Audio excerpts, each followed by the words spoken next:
میں آپ کو 10,000 روپے دیتا ہوں اور آپ کی ویڈیو بناتا ہوں، کیا آپ ویڈیو میں کھڑے ہو کر 10,000 روپے وصول کر سکتے؟ اگر آپ 10,000 روپے نہیں وصول کر سکتے تو پھر جو باعزت لوگ ہیں، مصیبت زدہ لوگ ہیں، دیندار طبقہ ہے خاص طور پر، وہ کیسے اس بات کو برداشت کر سکتے ہیں کہ آپ لوگوں سے تعاون لیں اور آپ ان کی لیتے ہوئے ویڈیو بنائیں اور میڈیا پر نشر کر دیں؟ یہ کیسے وہ برداشت کر سکتے؟ اس سے الحمدللہ رب العالمین والصلاة والسلام علی سید الانبیاء والمرسلین، اما بعد۔ مصیبت زدہ لوگوں کا تعاون کیسے کرنا چاہیے، اس کا طریقہ کار کیا ہونا چاہیے، شرعی حوالے سے مصیبت زدہ لوگوں کا تعاون کیسے کرنا چاہیے، اس کے بارے میں بھی شریعت کا حکم ہے۔ آج کل بہت سے مسلمان ایسے ہیں جو مصیبت زدہ لوگوں کا تعاون کرنا چاہتے ہیں اور کرتے بھی ہیں، لیکن ان کو تعاون کرنے کا طریقہ نہیں آتا، ان کو معلوم نہیں کہ ہم مصیبت زدہ لوگوں کا تعاون کیسے کریں۔ تعاون کرنے والوں کو چاہیے کہ دو باتوں کا خاص طور پر خیال رکھیں۔ پہلی بات، جس کا آپ تعاون کرنا چاہتے ہیں، جو سب سے اہم بات بھی ہے، کہ پہلے آپ یہ دیکھیں کیا واقعی وہ حقدار بھی ہے یا نہیں۔ جس کا آپ تعاون کر رہے ہیں کیا وہ اس لائق بھی ہے یا نہیں۔ اسی لیے شریعت کا حکم ہے کہ جب آپ زکوٰۃ ادا کرنے لگیں، عشر ادا کرنے لگیں، صدقات واجبہ ادا کرنے لگیں، تو اس وقت مستحقین کو تلاش کریں۔ یہ نہیں جو مانگنے آ گیا اس کو دے دیا، جو سامنے آ گیا اس کو دے دیا۔ اصل مستحقین کو تلاش کیا جائے، یہ ہے اصل حکم۔ آج کل لوگ زکوٰۃ تو ادا کرتے ہیں، عشر تو ادا کرتے ہیں، اور مصیبت زدہ لوگوں کا تعاون کرنے کی کوشش بھی کرتے ہیں، لیکن اصل مستحقین کو تلاش کرنے کی کوشش نہیں کرتے۔ اصل مستحقین کو تلاش نہیں کیا جاتا، تو شریعت کا حکم ہے کہ اصل مستحقین کو تلاش کیا جائے، تلاش کر کے ان تک ان کا حق پہنچایا جائے۔ جیسا کہ آج کل سیلاب زدہ لوگ ہیں، جلال پور پیروالا کے علاقے میں، ضلع ملتان میں،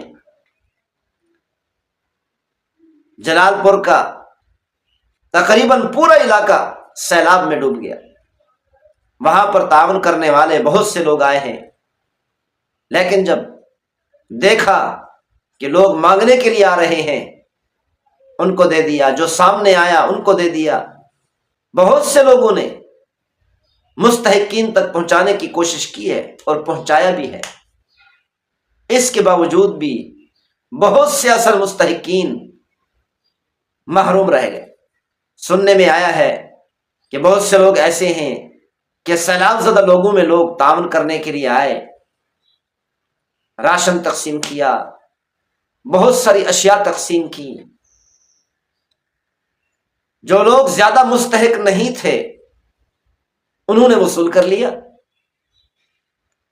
یا پھر اپنی ضرورت سے زیادہ جمع کر لیا، جگہ جگہ پر پہنچ کر وصول کیا۔ اور ایسے عزت دار لوگ اور ایسے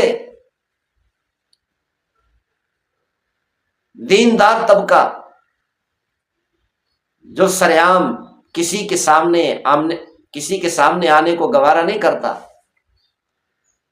بہت سے ایسے لوگ ہمارے سامنے ہیں جو اس تعاون سے محروم رہ گئے۔ وجہ صرف یہی ہے کہ تعاون کرنے والوں نے، معاونین نے اصل مستحقین کو تلاش کرنے کی کوشش نہیں کی۔ اور ایسے مستحقین، دیندار طبقہ اور عزت دار لوگ موجود ہیں جن کو ہم جانتے ہیں، جو کسی کے پاس لینے کے لیے نہیں گئے، اپنے گھروں میں بیٹھے ہیں، ٹوٹے پھوٹے گھروں میں بیٹھے ہیں، تباہ شدہ گھروں میں بیٹھے ہیں، لیکن تعامل لینے کے لیے کسی کے پاس چل کر نہیں گئے۔ کیوں؟ کسی کے پاس جاتے ہوئے، کسی کے سامنے بات کرتے ہوئے شرم آتی، حتیٰ کہ چل کر جائے اور کسی سے کچھ وصول کرے، اس میں بھی ان کو شرم آتی۔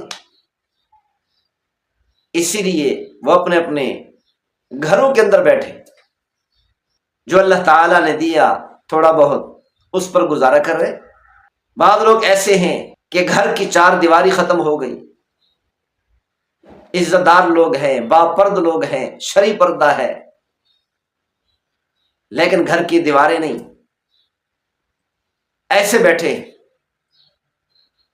چونکہ یہ علاقے دریا کے بالکل کنارے پر ہیں، اسی لیے وہاں پر معاونین پہنچ نہ سکے۔ اگر معاونین دور دور تک جا کر تلاش کرتے تو شاید ایسے لوگ بھی مل جاتے۔ شریعت کے اس حکم پر تو عمل کیا کہ مصیبت زدہ لوگوں کا تعاون کرنا چاہیے، لیکن اس حکم پر عمل نہ کر سکے کہ اصل مستحقین کو تلاش کر کے ان تک ان کا حق پہنچایا جائے۔ دوسری بات، دوسرا امر یہ ہے کہ جب مصیبت زدہ انسان کا تعاون کریں تو ان کی عزت نفس کا خیال رکھیں کہ ان کی عزت نفس کہیں مجروح نہ ہو جائے۔ آج کل تعاون کیا جاتا ہے، لیکن تعاون کرتے ہوئے کسی کو کچھ دیتے ہوئے ویڈیو بنائی جاتی ہے اور اس ویڈیو کو میڈیا پر نشر کیا جاتا ہے، تو اس طریقہ سے جو دیندار اور باعزت لوگ ہیں وہ کبھی بھی اس طرح کی چیز وصول نہیں کریں گے۔ میں پوچھتا ہوں معاونین سے جو تعاون کرنے والے ہیں، میں آپ کو 10,000 روپے دیتا ہوں اور آپ کی ویڈیو بناتا ہوں، کیا آپ ویڈیو میں کھڑے ہو کر 10,000 روپے وصول کر سکتے ہیں؟ اگر آپ 10,000 روپے نہیں وصول کر سکتے تو پھر جو باعزت لوگ ہیں، مصیبت زدہ لوگ ہیں، دیندار طبقہ ہے خاص طور پر،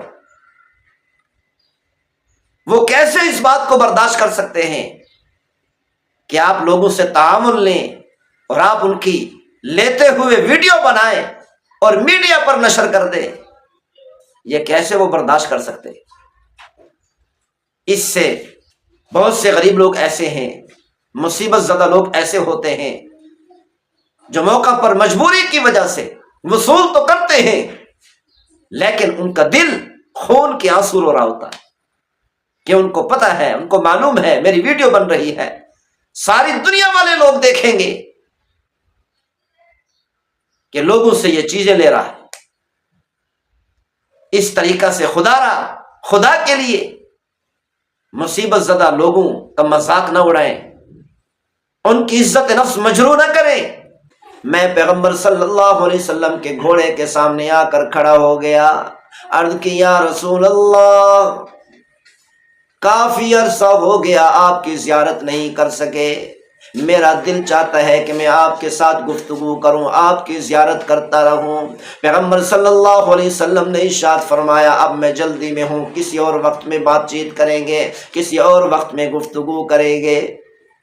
عبداللہ بن عباس رضی اللہ تعالیٰ عنہما نے پوچھا یا رسول اللہ، آپ اتنی جلدی میں تیزی میں کہاں جا رہے ہیں؟ پیغمبر صلی اللہ علیہ وسلم نے ارشاد فرمایا آج صبح کے وقت میں عثمان غنی نے جو مال اللہ کے راستے میں صدقہ کیا، اللہ تعالیٰ نے اس کو قبول کیا، اس کے بدلے میں سیدنا عثمان غنی رضی اللہ تعالیٰ عنہ کا نکاح جنت کی ایک حور سے کر رہے ہیں، میں اس نکاح کی تقریب میں شامل ہونے کے لیے جا رہا ہوں۔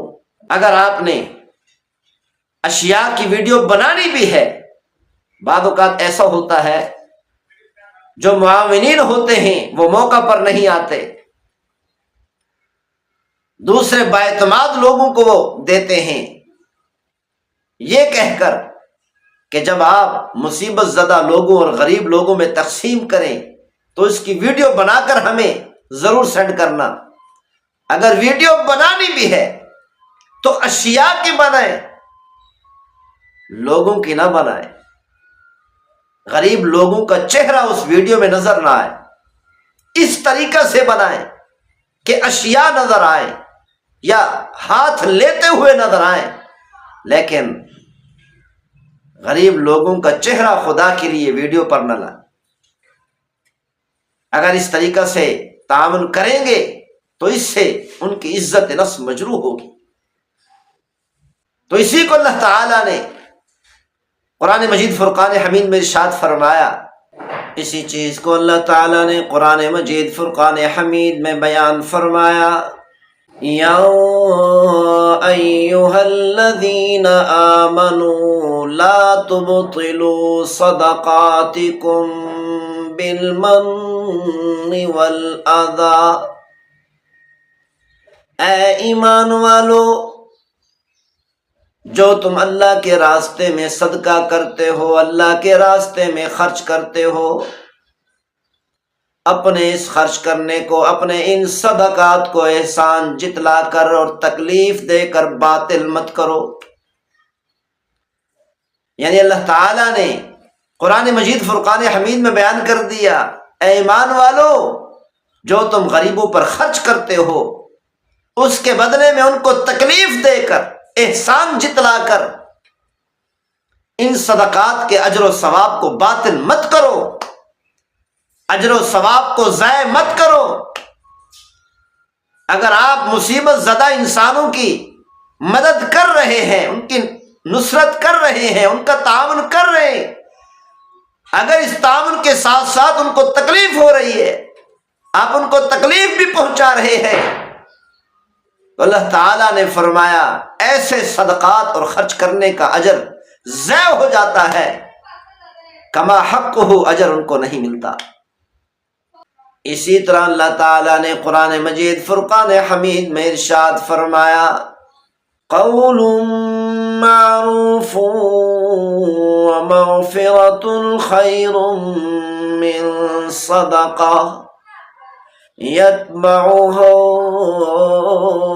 اذی واللہ غنی حلیم۔ اللہ تعالیٰ نے ارشاد فرمایا، جو تم غریبوں پر خرچ کرتے ہو، غریب لوگوں کو صدقات ادا کرتے ہو،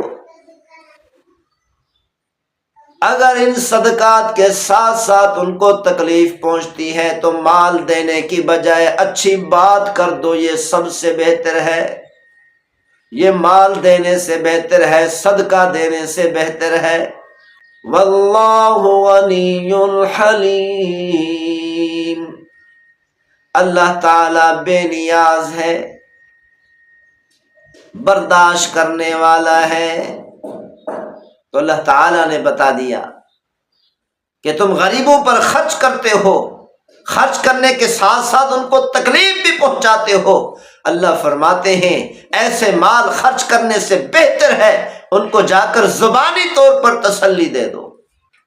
لیکن افسوس کی بات یہ ہے آج کل زبانی طور پر تسلی دینے کے پیچھے بھی تکلیف ہوتی ہے۔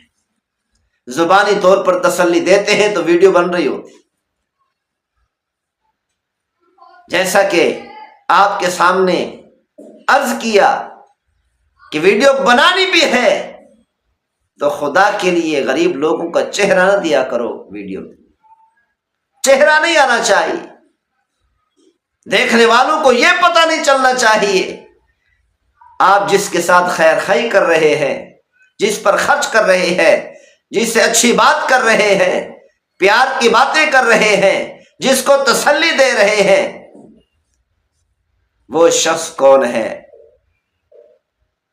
تو اس طریقہ سے اجر بھی پورا مل جائے گا، آپ کا مقصد بھی پورا ہو جائے گا، کیونکہ پیغمبر صلی اللہ علیہ وسلم نے ارشاد فرمایا، حدیث قدسی ہے، اللہ تعالیٰ کا فرمان ہے، انفق یا ابن آدم انفق علیک، اے میرے بندے تو میرے بندوں پر خرچ کر، میں پروردگار تجھ پر خرچ کروں گا۔ اس حدیث شریف میں اللہ تعالیٰ نے فرمایا تو دنیا کے اندر گندی دنیا کو خرچ کر، مال و دولت کو خرچ کر، پیسے کو خرچ کر، میں کل قیامت والے دن سب سے اعلیٰ چیز جنت تجھ پر خرچ کروں گا۔ تو اللہ تعالیٰ نے بتا دیا، او میرے بندو، غریبوں پر تم اپنی شان کے مطابق خرچ کرو، میں پروردگار اپنی شان کے مطابق خرچ کروں گا۔ تو اللہ تعالیٰ نے ترغیب دی ہے، پیغمبر صلی اللہ علیہ وسلم نے ترغیب دی ہے کہ غریبوں پر خرچ کرو، لیکن خرچ اس طرح کرو کہ ان کو تکلیف نہ پہنچے۔ اور پہلی بات کہ اصل مستحقین تک یہ چیز پہنچ جائے، آپ کا صدقہ، آپ کا مال، آپ کا تعاون اصل مستحقین تک پہنچ جائے۔